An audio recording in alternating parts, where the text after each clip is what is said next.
নমস্কার বন্ধুরা, আপনারা শুনছেন অদ্ভুতরে। আর আমি নন্দিতা আছি আপনাদের সাথে। আজ আমি আপনাদের 4টি ভৌতিক ঘটনা শোনাব, যে ঘটনাগুলির মধ্যে রয়েছে এক অজানা রহস্য এবং রোমাঞ্চ। তাই আপনারা স্কিপ না করে পুরো ঘটনাই শুনবেন, আর শুনে কেমন লাগলো তা অবশ্যই কমেন্ট করে জানাবেন। আর আপনাদের কাছে যদি কোনো ভৌতিক ঘটনা থেকে থাকে তাহলে পাঠাতে পারেন আমাদের ইমেল আইডিতে, লিঙ্ক ডেসক্রিপশন বক্সে দেওয়া আছে। তো আর দেরি না করে চলে যাই ঘটনায়।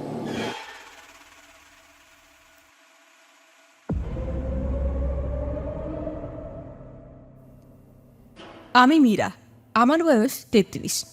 বিগত 4 বছর ধরে আমি, আমার স্বামী ও ছেলে কলকাতার একটি পুরাতন অ্যাপার্টমেন্টে থাকি। এই আস্থানটি আমার কাছে বেশ নীরব বলেই মনে হয়। তবে এখানকার আধার ঘরগুলি থেকে রাতে কখনো কখনো শোনা যায় এমন এমন অদ্ভুত শব্দ, যা সেই নীরব পরিবেশকে যেন খানিকক্ষণের জন্য অস্বস্তিকর করে তোলে। তবে যাই হোক, এটা ছাড়া প্রায় ওখানে সব কিছুই ভালো বললেই চলে। বেশ আনন্দেই দিন কাটছিল। রোজ অফিস করে বাড়ি ফেরা, তারপর রাতে সিনেমা দেখা, মাঝে মাঝে এদিক ওদিক ঘুরতে যাওয়া, পরিবারের সাথে এসব নিয়েই ভালোই দিন কাটছিল। একদিন আমার হাজব্যান্ড আর ছেলে এক আত্মীয়ের বাড়িতে যায় একটা জরুরি কাজে। কোনো কারণবশত ওরা সেদিন বাড়িতে ফিরতে পারেনি। তো সেদিন রাতে কি হলো, হঠাৎ আমার ঘরের জিনিসপত্র যা আমি গুছিয়ে রেখেছিলাম তা খুঁজেই পাচ্ছি না। তারপর ঘরের জিনিসপত্র মনে হচ্ছে কেউ যেন সরাচ্ছে, এরকম শব্দ হতে লাগলো। কিন্তু গিয়ে দেখলাম কিছুই নেই। তবে রাত যখন বাড়তে লাগলো, হঠাৎ এক বিকট শব্দে আমি উঠে বসলাম। উঠে আমার চশমাটা পরার জন্য টেবিলে হাত দিয়ে দেখি চশমাটা সেখানে নেই। চারিদিকে তখন ভালো করে হাতড়াতে লাগলাম, তবে অন্ধকারে কিছুই খুঁজে পেলাম না। সেই মুহূর্তে আমার কানে একটা ফিসফিস শব্দে কেউ যেন বলে উঠল, আমি এখানে আছি। তখন আমি জোরে চিৎকার করে উঠলাম আর কোনো রকমে আলো জ্বাললাম। চারপাশে তাকিয়ে দেখি কেউ তো নেই। আর আশ্চর্যজনকভাবে দেখলাম চশমাটাও টেবিলের ওপর আছে। আমি সেই মুহূর্তে ভাবতে লাগলাম যে সত্যি কি দেখছি আমি, আর কী সব ঘটছে আমার সাথে। হয়তোবা এটা আমার মনের ভুলই হবে, কিন্তু এরকমভাবে পরপর আরও কয়েকদিন অদ্ভুত ঘটনা ঘটতে লাগলো। যেমন রুমের দরজা কখনো নিজে থেকেই খুলে যায়, আবার কখনো বন্ধ হয়ে যায়। হঠাৎ আলো নিভে যায়, এমনকি মাঝে মাঝে দেয়ালের ছায়া দেখে মনে হতো কেউ একজন সেখানে আছে। আরও এক অবাক করার ঘটনা হলো, হঠাৎ মাঝরাতে ঘুমের মধ্যেও আমি একটা ঠান্ডা হাতের স্পর্শ আমার গায়ে অনুভব করতাম। কিছুদিন এভাবে কাটানোর পর আমি আর এসব সহ্য করতে পারছিলাম না। তখন আমি আমার জেঠুকে ফোন করি। জেঠু আমার কাছে সবটা শুনে আমাকে একজন পুরোহিতের সঙ্গে কথা বলার পরামর্শ দেন। জেঠুর কথা মতো আমি একজন পুরোহিতকে ডেকে আনি। উনি এসে পুরো অ্যাপার্টমেন্টটি ভালো করে দেখে আর আমার কাছে সমস্ত ঘটনা শুনে আমাকে বলেন যে এখানে একটি আত্মা ঘুরে বেড়াচ্ছে। তাই তিনি কিছু আজের অনুষ্ঠান করলেন আর একটা যজ্ঞ করলেন ঘরে। তারপর থেকে লক্ষ্য করলাম সব কিছুই ঠিকঠাক। সেরকম কোনো অদ্ভুত ঘটনা আর ঘটেনি আমার সাথে।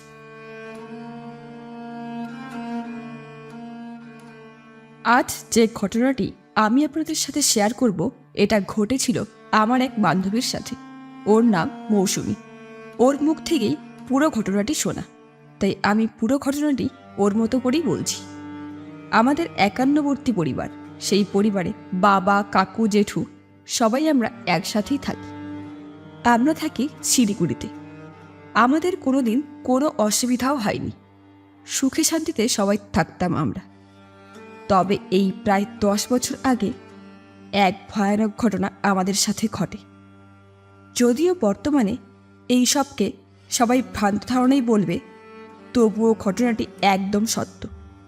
আমাদের সাথে যা ঘটেছিল তার প্রত্যক্ষদর্শী ছিলাম আমরা।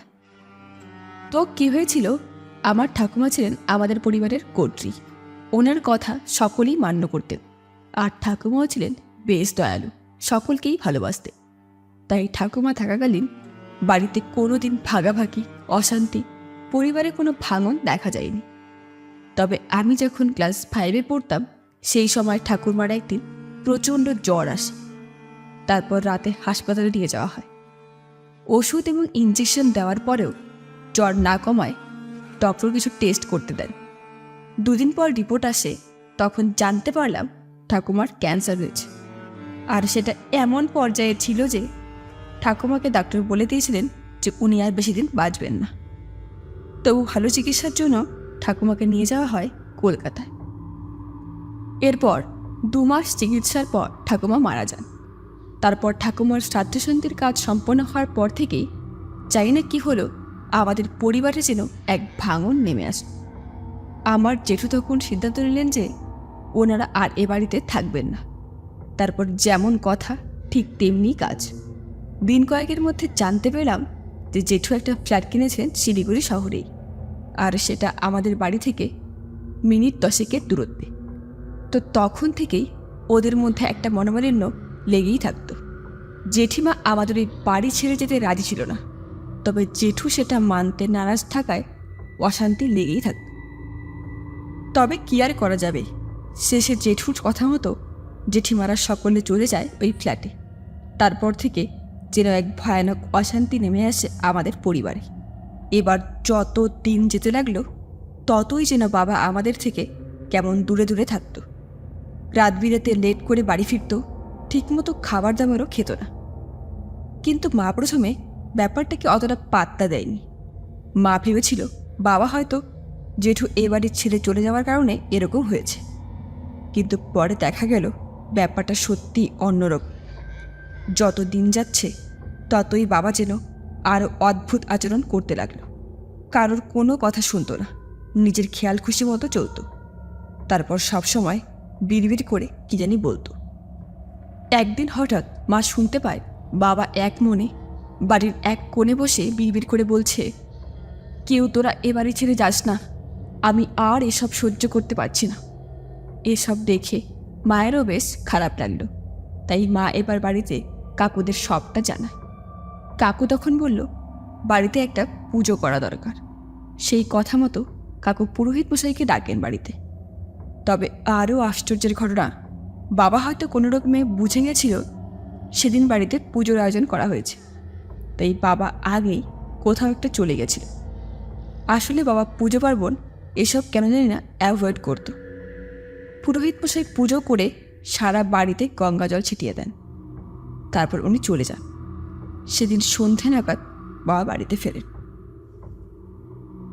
তবে এবার অদ্ভুত কাণ্ড, বাবা কেন জানি না কোনো ঘরেই যেতে যাচ্ছে না। বারবার করে বলছে বাবা আজকে রাতটা বাইরেই কাটাবেন, কিন্তু কাকু জোর করে বাবাকে ঘরে নিয়ে আসে।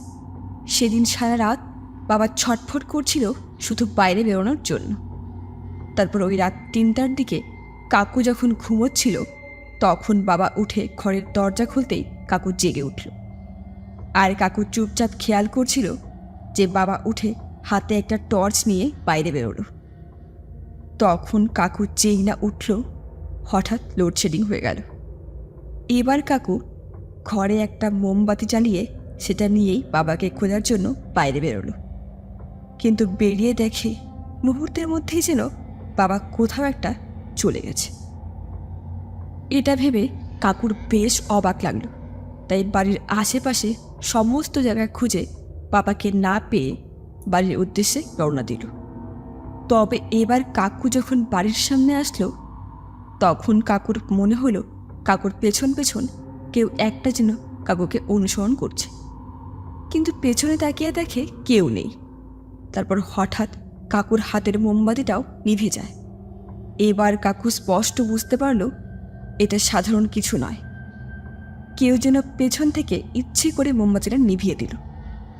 সেই সময় আবছা আলো আধারিতে কাকু একজন বয়স্কা মহিলার অবয়ব দেখতে পেল। ওনার চেহারাটা দেখে যেন সত্যিই বেশ ভয় ভয়ই করছিল কাকুর। তারপর হঠাৎ মিনিটের মধ্যেই ওই অবয়বটি কোথাও যেন মিলিয়ে গেল। আর থেকে থেকে ফিস ফিস এক আওয়াজ শোনা যাচ্ছিল।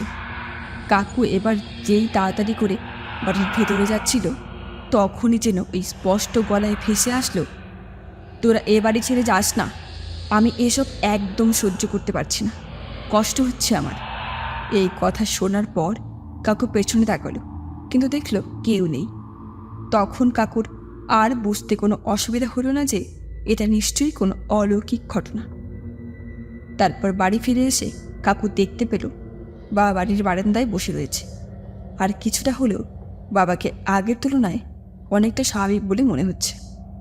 কিন্তু সেদিন কাকুর সাথে কি ঘটেছিল কাকু তা প্রথমে বাড়িতে জানায়নি। 2-4 দিন কেটে যাওয়ার পর কাকু বাড়িতে কিছু অস্বাভাবিক ঘটনা লক্ষ্য করতে থাকে। যেমন রাতে হঠাৎ মনে হতো ঘরে কারো উপস্থিতি। তাকে দেখা যেত না ঠিকই, তবে কেউ যে ঘরে আছে তা কাকু স্পষ্ট বুঝতে পারত। কারণ যখন কাকু ঘুমোতে যেত তখন কাকু শুনতে পেত ঘরে কারো হাঁটার শব্দ। তারপর তাকে দেখার জন্য কাকুর টর্চ বা মোমবাতি জ্বাললেই সেটা বারবার করে নিভে যেত। এরকম প্রায় কিছুদিন চলার পর কাকু বাড়িতে সবটা জানায়। কিন্তু ঠিক তার সপ্তাহখানেক বাদে জেঠু বাড়িতে আসে আর বলে যে জেঠুরাও নাকি ওদের ওই ফ্ল্যাটে থাকতে পারছে না, রাত বাড়লেই কারো উপস্থিতি ওরাও বুঝতে পারত। আর অবশেষে পরিস্থিতি এরকম হয়ে গিয়েছিল, তাই ওরা ও বাড়িতে থাকতে না পেরে আমাদের বাড়িতেই চলে এসেছে। কিন্তু এ বাড়িতেও একই ঘটনা ঘটছে, শুধু ঠাকুর ঘর বাদে অন্য ঘরগুলি থেকে রাত বাড়লেই বিকট আওয়াজ আসে। একদিন রাতে কাকু একটা ছায়ামূর্তি দেখতে পেয়েছিল, আর তা দেখে কাকু একেবারে চমকে ওঠে। ওই ছায়ামূর্তিটা দেখে কাকুর এরকম মনে হচ্ছে নিঃসন্দেহে ওটা একটা মহিলার। আর এবার কাকু এটা দেখে কিছুক্ষণের জন্য হতবাক হয়ে গিয়েছিল। তারপর কিছুক্ষণের মধ্যেই ছায়ামূর্তিটা কোথাও একটা বিলীন হয়ে যায়। পরদিন সকালে কাকু বাড়িতে এই কথা জানায়। তারপর সবার সিদ্ধান্তে একজন তান্ত্রিককে বাড়িতে নিয়ে আসা হয়। উনি তখন বাড়িতে এসে একটা যজ্ঞ করেন আর বলেন যে এ বাড়িতে ঠাকুমার আত্মা ঘুরে বেড়াচ্ছে।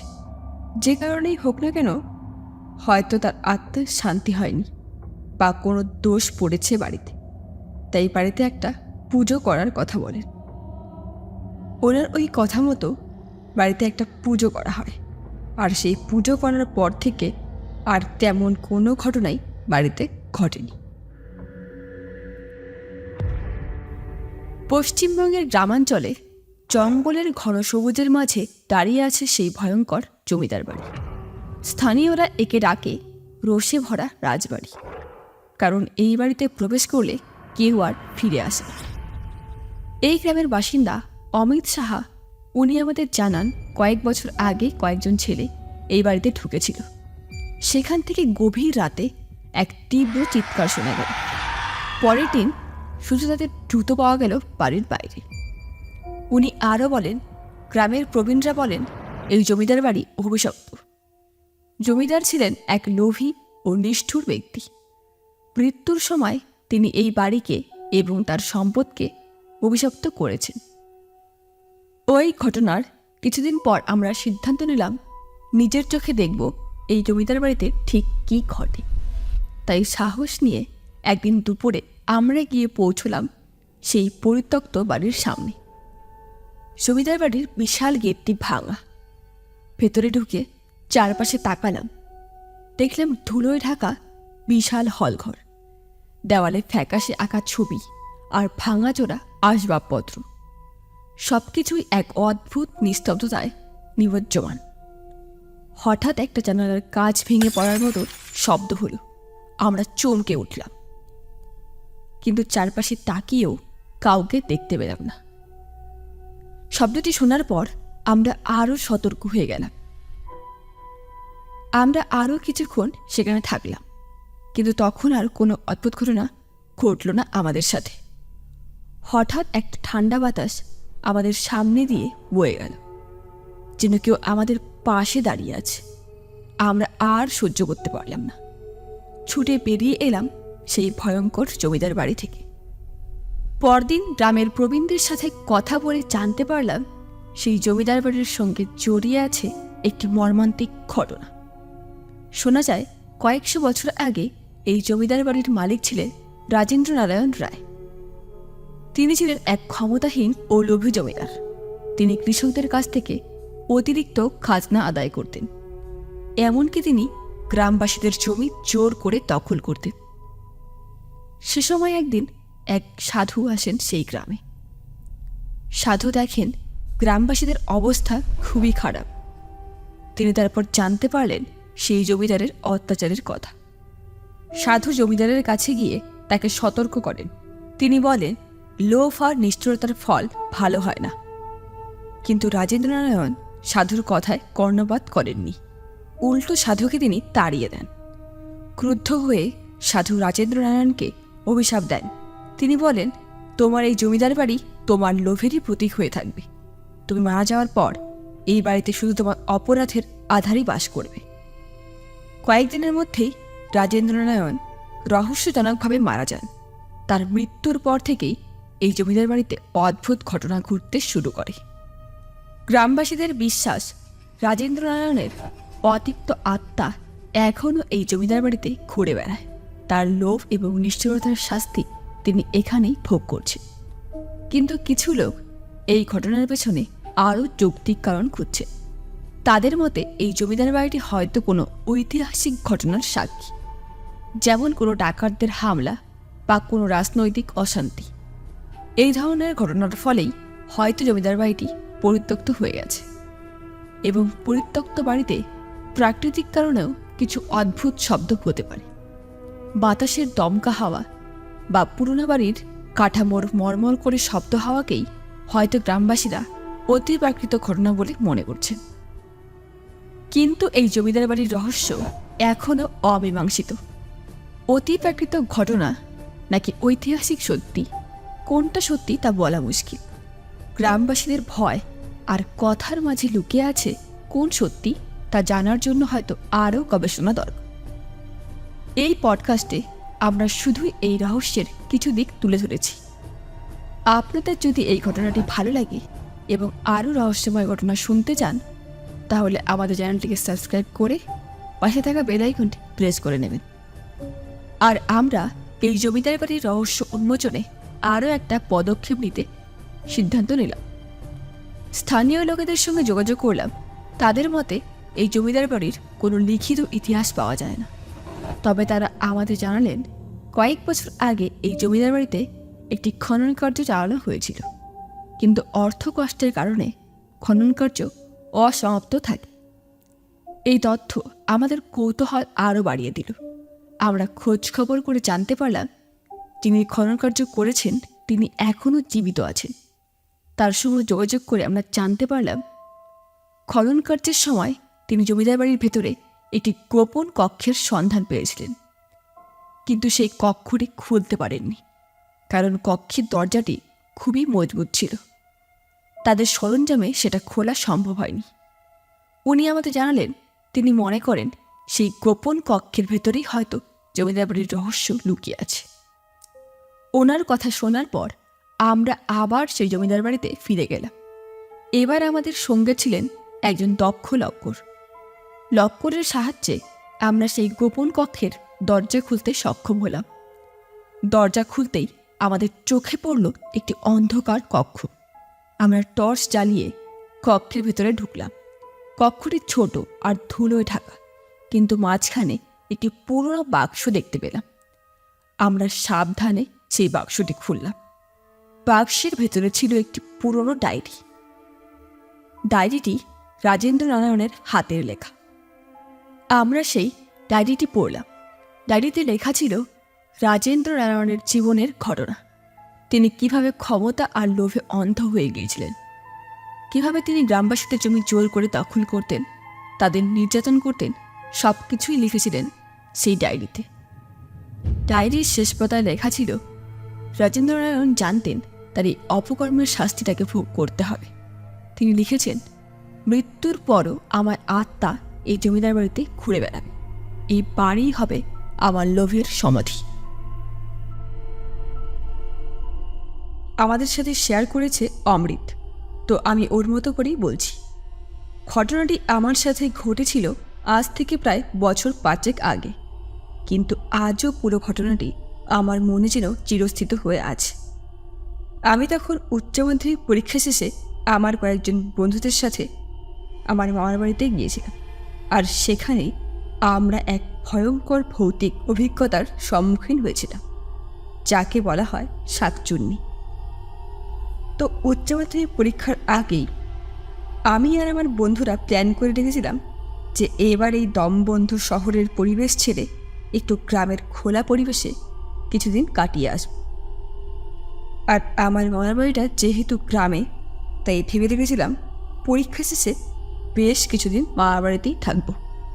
তো যেমন কথা তেমনি আমি আর আমার 2 বন্ধু সোহম ও অভিষেক, আমরা 3 জন মিলে বহরমপুর থেকে ট্রেন ধরে বেরিয়ে পড়লাম মামার বাড়ির উদ্দেশ্যে। মামার বাড়িটা ছিল নদিয়া জেলার দেউলি গ্রামে। সেখানে পৌঁছে মামা আমাদের দেখে ভীষণ খুশি হয়ে গেলেন আর আন্তরিকতার সাথে আমাদের স্বাগত জানালেন। প্রথম কয়েকদিন আমরা গ্রামের ছেলেদের সাথে খেলাধুলা, নদীতে সাঁতার কাটা, গ্রামের চারপাশে ঘোরাঘুরি করে খুব মজা করে দিন কাটাচ্ছিলাম। তারপর এক সন্ধ্যায় চায়ের আড্ডায় আমরা বারান্দায় বসে গল্প করছিলাম। চারিদিকের সুন্দর পরিবেশ, আর থেকে থেকে শোনা যাচ্ছিল দূরে কুকুরের ডাক। অভিষেক তখন হঠাৎ বলে উঠল, আচ্ছা মামি, তোমাদের এই গ্রাম সম্পর্কে কি কোনো ভূতের ঘটনা শুনেছ? আমি আর সোহম একে অপরের দিকে তাকিয়ে অবাক হয়ে গেলাম। তখন মামি আস্তে করে বলে উঠল, এই গ্রামে একটা অশরীরী আছে, যাকে বলে শাকচুন্নি। লোকমুখে শোনা যায় সে নাকি রাতে বের হয়, আর তখন মানুষের কায়া ধারণ করে।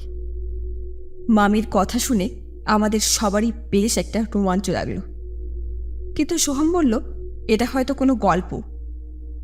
কিন্তু সেই রাতেই আমাদের সাথে যা ঘটল তাতে আমাদের ধারণা ভুল প্রমাণ হয়ে গেল।